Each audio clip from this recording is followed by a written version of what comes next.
በጣም አመሰግናለሁ። ከደቡብ ኢትዮጵያ ክልል የሰላም የአንድነትና የልማት ኮንፈረንስ ማጠቃለያ መድረክ ላይ ለመሳተፍ ነው ወደ ደቡብ ኢትዮጵያ ክልል የመጣሁት።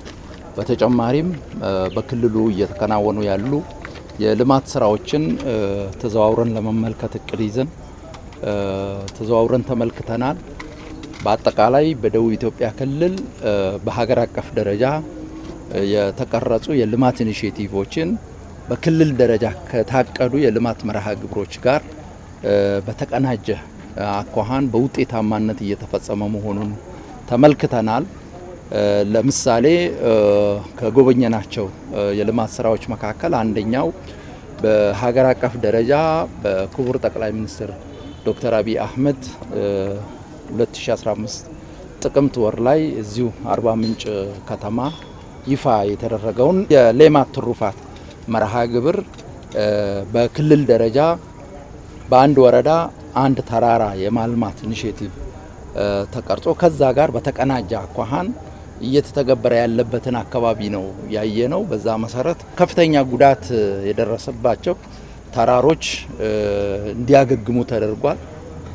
ማህበረሰቡ በስፋት ተሳትፎ እንዲጠብቃቸው ተደርጓል። እነዛ ተራሮች በአሁኑ ወቅት ለምተው ለሌማት ትሩፋትም ተርፏል። በአካባቢው የሌማት ትሩፋት ለማልማት የሚያስችል ስራ እየተሰራ ነው። ካየናቸው ስራዎች መካከል ከለማው ተራራ ጋር በተያያዘ የማር ምርት የማምረት ስራ በስፋት እየተሰራ ነው። የንብ ማነብ ስራ በስፋት እየተሰራ ነው።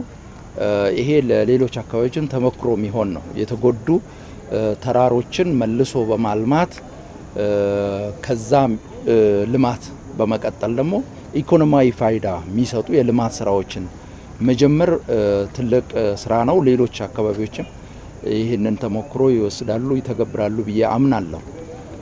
ከዚህ በተጨማሪ ያየነው የተለያዩ የግብርና ምርትና ምርታማነትን ለማሳደግ የሚሰሩ ስራዎችን ነው። ከነዚህ መካከል በተለይ የክለስተር ልማት ባለፉት አመታት በብልጽግና ፓርቲ የሚመራው መንግስት ትኩረት ከሰጣቸው ጉዳዮች አንዱ ስለሆነ በደቡብ ኢትዮጵያ ክልልም በተመሳሳይ መልኩ የተለያዩ ምርቶችን በክለስተር የማልማት ስራ እየተሰራ ነው። ከነዚህ መካከል አንደኛው ያየነው ሙዝ ነው። ሙዝን በክለስተር ማምረት በተናጥል ተይዞ የነበሩ ማሳዎችን አንድ ላይ በጋራ ሆነው እንዲያለሙና በመንግስት አካላት በኩልም በተቀናጀ መልኩ የተጠናከረ ድጋፍ ለመስጠት የሚያስችል ሁኔታ የተፈጠረበት አርሶ አደሩ በተናጥል ጥረት ይልቅ በጋራ እየተደጋገፈ የግብዓት አጠቃቀሙንም በዛው ልክ የተደጋገፈ ከዛ በተጨማሪም የሚሰጣቸውንም ድጋፍ በአግባቡ በመጠቀም በአጠቃላይ ምርቱ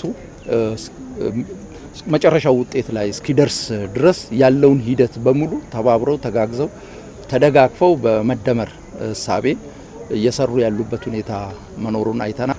ከዚህ በተጨማሪ በጉብኝታችን የተለያዩ የልማት ስራዎችን አይተናል።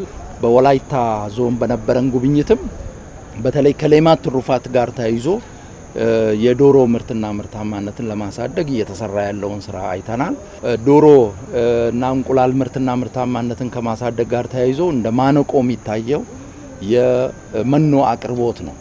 እሱን ችግር ለመፍታት ክልሉ እና የአካባቢ አስተዳደሮች በመደጋገፍ የመኖ አቅርቦት ችግርን ለመፍታት ወደ 11 መኖ ማቀነባበሪያ ማዕከላት የተከፈቱበትና በስፋት ከሌማት ትሩፋት ተጠቃሚ ለሆኑ ህብረተሰብ ክፍሎች እያቀረቡ ያሉበት ሁኔታ መኖሩን አይተናል። ይሄ በጣም ጥሩ ጅምር ነው። በቀጣይም ተጠናክሮ ይቀጥላል። በተለይ በዚህ ሂደት ውስጥ በተለይ በሌማት ትሩፋት በማህበር ተደራጅተው እየሰሩ ያሉት በብዛት የዩኒቨርሲቲ የኮሌጅ ምሩቃን ናቸው። የዩኒቨርሲቲ የኮሌጅ ምሩቃን ስራን ሳይንቁ በአካባቢ ካሉ የስራ እድሎች ተጠቃሚ የሚሆኑበትን ሁኔታ ከፈጠሩ በሂደት የራሳቸውን ገቢ ከማመንጨት በተጨማሪ አጠቃላይ የብልጽግና ጉዞን በከፍተኛ ደረጃ የሚደግፉበት ሁኔታ አለ። አሁን ያለንበት ቦታ ደግሞ የአርባ ምንጭ ከተማ ኢንተርናሽናል ስቴዲየም ነው። የአርባ ምንጭ ኢንተርናሽናል ስቴዲየም ከተጀመረ 9-10 ወር አካባቢ እንደሆነ ነው እናውቃለን። በሀገራችን ከዚህ ቀደም በተለያዩ አካባቢዎች የስቴዲየም ግንባታ ስራዎች ሲከናወኑ ቆይተዋል። አብዛኛው በጅምር የቀረ ነው። ከዛም በተጨማሪ ያሉ ስቴዲየሞች የካፍን እና የፊፋን ስታንዳርድ የማያሟሉ በመሆኑ ብሔራዊ ቡድናችን በሀገሩ ማከናወን የሚገባውን ጨዋታ ተገዶ ወደ ሌሎች ሀገራት እየተወዳደረ ይገኛል።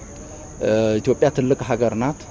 ትልቅ ሕዝብ ያለን ትልቅ ታሪክ ያለን ሀገር ነን። ኢኮኖሚያችንን በፍጥነት እያደገ ነው። ሕዝባችን ስፖርት ወዳድ ነው። በተለይ እግር ኳስ ወዳድ ነው። በአትሌቲክስ ደግሞ የተሻለ ውጤት በማስመዝገብ በዓለም አቀፍ ደረጃ እንታወቃለን። ግን በዛ ልክ ለኢትዮጵያ በሚመጥን መልኩ ለኢትዮጵያ በሚመጥን ደረጃ የስፖርት ማዘውተሪያ አካባቢዎችን አልምቶ የማቅረብ ክፍተት ነበር። ከዚህ ቀደም ግንባታቸው የተጀመሩ ስቴዲየሞችንም ስንመለከት ከመጀመሪያው ጀምሮ የካፍን ስታንዳርድ የፊፋን ስታንዳርድ መሰረት በማድረግ ዲዛይን የተደረጉበትና የተገነቡበት ሁኔታ ስላልነበረ መጨረሻ ላይ ስታንዳርዱን ስላላሟሉ ሀገራችን ወደ ውጭ ወጣ ለመወዳደር ተገዳለች። በቅርቡ ሁላችንም እንደተከታተልነው ክቡር ጠቅላይ ሚኒስትር ዶክተር አብይ አህመድ በ2029 ኢትዮጵያ የአፍሪካ ዋንጫን የማዘጋጀት ፍላጎት እንዳላት ለሚመለከታቸው አካላት ገልጸዋል። ከዛ ጋር ተያይዞ ሌሎች ሀገራትም ፍላጎት ስላሳዩ ውድድር ይኖራል ማለት ነው። ስለዚህ ይህንን እድል ለማግኘት በተለይ በስፖርት ማዘውተሪያ አካባቢዎች በስቴዲየም የካፍ የፊፋ ስታንዳርድን በጠበቀ መልኩ ስታዲየሞችን ገንብቶ ማጠናቀቅ ለአገልግሎት ማብቃት ይጠይቃል። ከዚህ አንጻር ክፍተቶች አሉብን።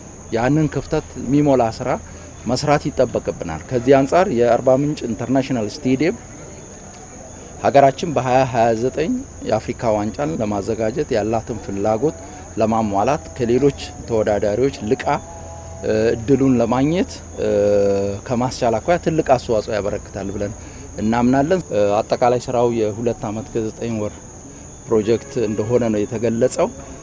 በቀሪ ጊዜ መንሰራው ስራ ደግሞ ትልቅ ፋይናንስ ይጠይቃል። ስለዚህ ሁሉም የድርሻውን እንዲያበረክት ጥሬን እያቀረብ የአካባቢ ማህበረሰብ እስካሁን ለነበረው ተሳትፎ ለአርባ ምንጭና አካባቢ ብቻ ሳይሆን ለሀገርም የሚተርፍ ስለሆነ በዚሁ አጋጣሚ ምስጋና ማቅረብ እፈልጋለሁ። እጅግ በጣም አመሰግናለሁ።